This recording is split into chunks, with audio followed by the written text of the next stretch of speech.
हिंद महासागर को लेकर यूएसए, ऑस्ट्रेलिया और चीन के बीच चलने वाली कंट्रोवर्सी से तो आप वाकिफ होंगे ही।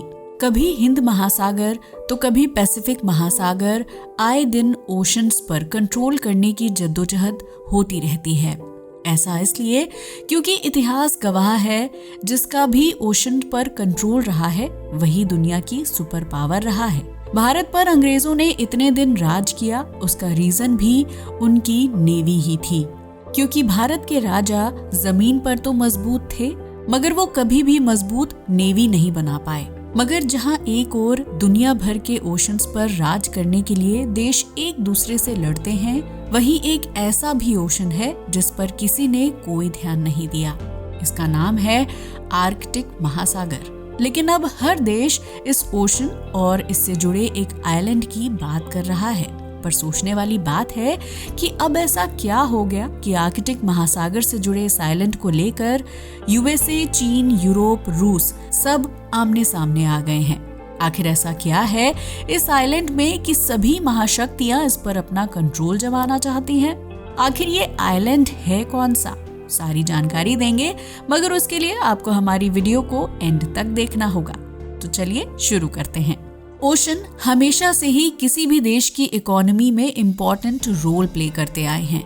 तभी तो लैंडलॉक्ड कंट्रीज कभी भी ट्रेड में उतना पार्टिसिपेट नहीं कर पाती जितना ओशन से लगी कंट्रीज करती हैं। आप यूरोप और अफ्रीका का एग्जाम्पल लेकर समझ सकते हो।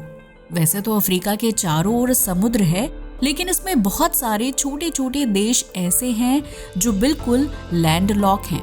उनका ओशन से कोई लेना देना नहीं है। शायद यही वजह है कि अफ्रीका दुनिया का सबसे गरीब महाद्वीप बना हुआ है, जबकि एक और यूरोप है जो आकार में अफ्रीका से बहुत छोटा है। लेकिन इतिहास गवाह है कि पूरी दुनिया पर जितना दबदबा यूरोप का रहा है, उतना आज तक किसी कॉन्टिनेंट का नहीं रहा था।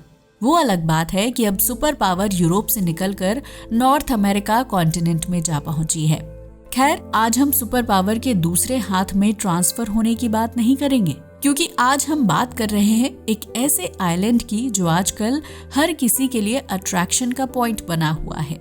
इस आइलैंड का नाम है ग्रीनलैंड। इसके अट्रैक्शन की वजह जानने से पहले हम आपको इसकी लोकेशन से रूबरू कराते हैं।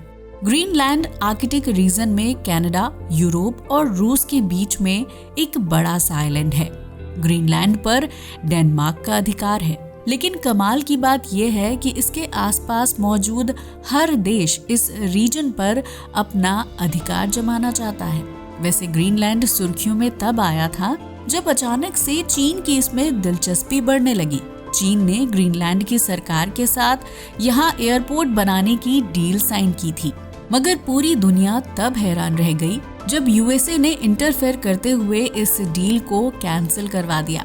ग्रीनलैंड वैसे तो साइज में भारत के लगभग बराबर है, मगर इसकी जनसंख्या केवल कुछ हजार ही है, जिसकी वजह है इसकी लोकेशन। असल में 80% से भी ज्यादा ग्रीनलैंड हमेशा बर्फ से ढका रहता है। हड्डियां जमाने वाली ठंड और बर्फ की चादर ही वो कारण है जिसकी वजह से ग्रीनलैंड हमेशा से इतिहास में इतना गुमनाम रहा है। मगर अब धीरे धीरे सब कुछ बदल रहा है, क्योंकि अब बर्फ से ढका हुआ आइलैंड सुपर पावर के लिए इम्पोर्टेंट जगह बन गया है। चाहे अमेरिका हो, चीन हो या रूस, हर कोई इस पर अधिकार जताना चाहता है। तभी तो अमेरिका ने 2020 में अपना कंसुलेट्स फिर से ग्रीनलैंड में ओपन कर लिया है।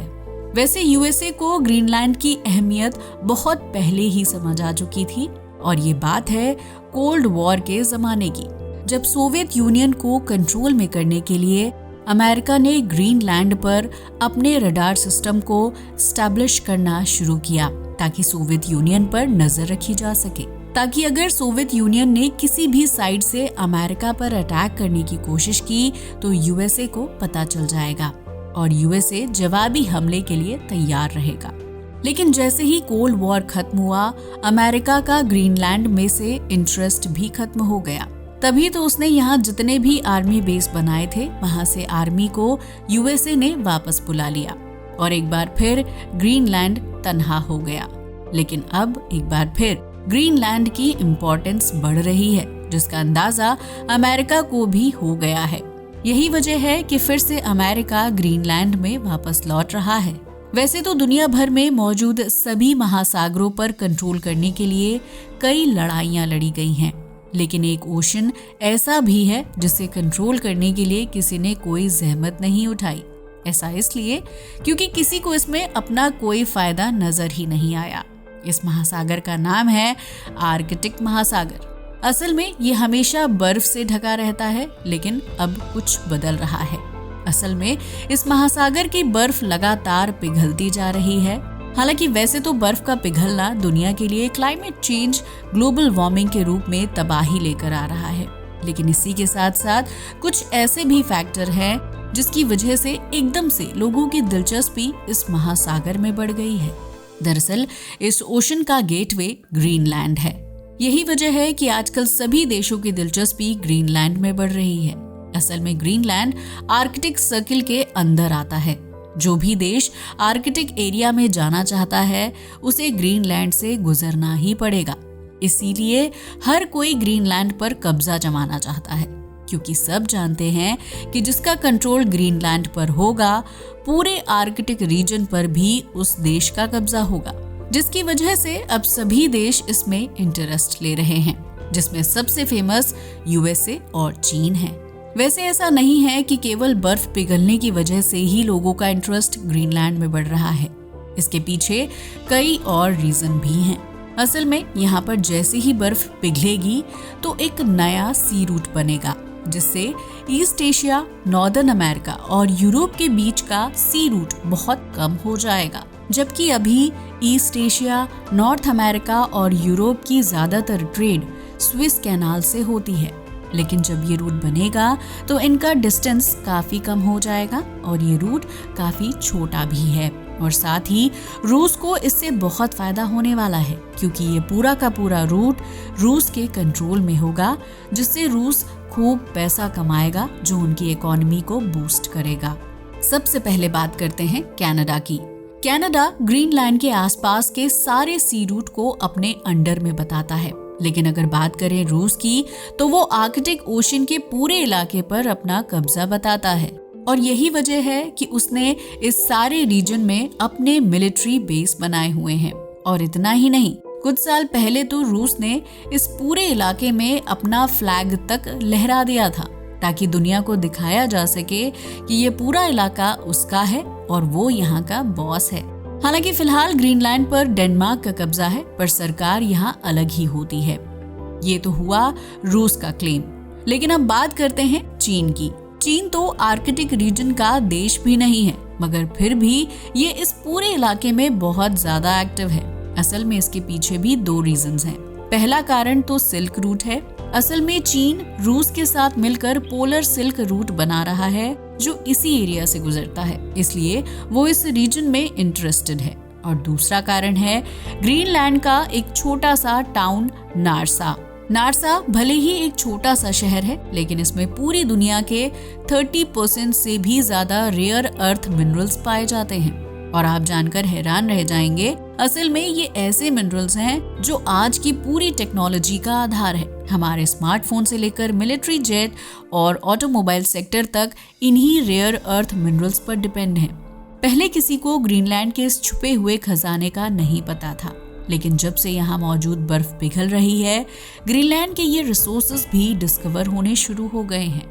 ग्रीनलैंड के अंदर रेयर अर्थ मटेरियल तो भर भर कर है ही। इसके अलावा यहाँ से तेल, गैस और मेटल के भी बहुत बड़े बड़े भंडार मिले हैं, जिनमें यूरेनियम और थोरियम भी शामिल है। यही नहीं, वैज्ञानिकों का तो यहाँ तक कहना है कि ग्रीनलैंड में दुनिया के अनडिस्कवर्ड 30% से भी ज्यादा ऑयल गैस भंडार मौजूद हैं। एक्चुअल में ये आज तक इसलिए सेफ एंड अनटच्ड हैं क्योंकि ये पूरा इलाका आज तक बर्फ से ढका हुआ था। अब क्लाइमेट चेंज, ग्लोबल वार्मिंग की वजह से बर्फ पिघल रही है और नए नए राज के साथ साथ सारे छुपे हुए खजाने भी बाहर आ रहे हैं। यही वजह है कि चाइना यहाँ इतना इंटरेस्ट ले रहा है। असल में जैसा कि हमने अभी बताया कि ग्रीनलैंड की अपनी एक अलग गवर्नमेंट है, लेकिन यहाँ पर लोग कम रहते हैं। ऊपर से 80% से भी ज्यादा ग्रीनलैंड बर्फ में दबा है। यहाँ रिसोर्स तो हैं, लेकिन टेक्नोलॉजी की कमी है। यही वजह है कि यूएसए और चीन यहाँ की सरकार को अपनी तरफ करने में लगे हुए हैं। लेकिन अगर बात करें ग्रीनलैंड के लोकल की, तो वो चीन के साथ ज्यादा कंफर्टेबल फील करते हैं। तभी तो ग्रीनलैंड की सरकार ने खुद चीन को अपने यहाँ डेवलपमेंट के लिए इनवाइट किया था। मगर यूएसए जानता है अगर चीन ग्रीनलैंड में घुस गया तो उसे कितना बड़ा नुकसान होगा, क्योंकि पहले ही दुनिया के 70% से भी ज्यादा रेयर अर्थ मिनरल पर चीन का कब्जा है। अगर ग्रीनलैंड के रेयर अर्थ मिनरल पर भी चीन ने कब्जा जमा लिया, फिर तो उसे सुपर पावर बनने से कोई भी रोक नहीं सकता। और दूसरी बात, चीन के डेब्ट ट्रैप से भी सब वाकिफ हैं। ये कभी किसी का सगा नहीं होता, ये अपने पड़ोसियों तक को नहीं बख्शता, तो फिर ग्रीनलैंड तो चीज ही क्या है। वैसे भले ही चाइना अपने पड़ोसियों के साथ चाहे जो भी करे, उससे यूएसए को कोई खास लेना देना नहीं है, लेकिन ग्रीनलैंड आर्कटिक रीजन का गेटवे है। अगर यहाँ चीन बैठ गया तो यूएसए का जीना मुश्किल हो जाएगा। इसीलिए यूएसए ने ग्रीनलैंड की सरकार को प्रेशराइज करके चीन के साथ किए गए उसके सारे एग्रीमेंट को तोड़वा दिया है। असल में यूएसए ने ये काम ग्रीनलैंड के थ्रू करवाया है। ग्रीनलैंड ने डेनमार्क के प्रेशर में आकर चीन से अपने एग्रीमेंट खत्म तो कर दिए, पर अब उनके सामने फंडिंग की समस्या खड़ी हो गई। लेकिन फिर इन प्रोजेक्ट के लिए डेनमार्क ने ग्रीनलैंड को फंडिंग देनी शुरू की। हालांकि ये फंडिंग सीधे यूएसए से ही आई थी, लेकिन इतना होने के बाद भी चीन ने अभी हार नहीं मानी। असल में चीन ने ग्रीनलैंड से जिंक और लेड माइन करने के लिए एक डील साइन की, मगर फिर अचानक से इन माइंस के मालिक ने चीन से ये डील भी खत्म कर दी। लेकिन पूरी दुनिया तब हैरान रह गई जब माइंस के मालिक को अमेरिका से काफी बड़े अमाउंट का चेक मिला। इससे एक बार फिर पूरी दुनिया के सामने साबित हो गया ये सब अमेरिका ने ही करवाया था। तो इस तरह आप समझ सकते हो कि अमेरिका हर संभव कोशिश कर रहा है ताकि चीन की ग्रीनलैंड में एंट्री को रोका जा सके। अमेरिका के ग्रीनलैंड को इतनी एड देने का रीजन भी यहाँ मौजूद रियल अर्थ मिनरल है। शायद यही वजह है कि डोनाल्ड ट्रंप ने तो ग्रीनलैंड को खरीदने की पेशकश तक कर डाली थी, लेकिन फिर किसी ने इस पर ध्यान नहीं दिया।